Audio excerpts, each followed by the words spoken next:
in a society of gangsters will happen. Now, this isn't exactly your typical type of gangsters, but in a society of gangsters where they make the rules, people that act a certain way are considered crazy, and that they're abused, and that is in every society. There's degrees of it. There's levels of it. And in Egypt, they're sexually abused. Journalists and protesters, and just like the Occupy Wall Street movement, the protesters are being abused and pepper sprayed and all this type of stuff. And sometimes there's a fair reason, but a lot of times there's not. And so,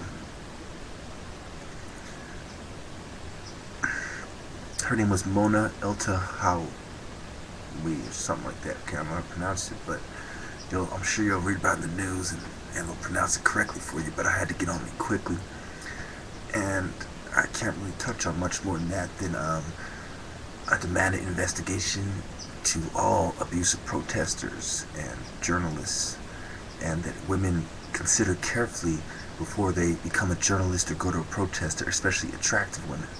Okay, a protest is a place for revolutionaries and people to gather, and it has become a place that is not safe for kids and attractive women and old people, and they become a liability to the movement.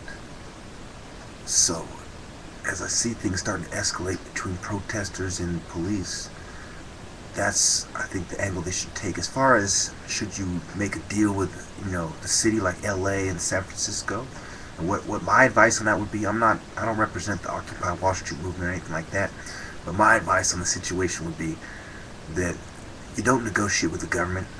They offer you something, you say hell no. The whole thing's probably bugged, hidden cameras, don't do it, okay?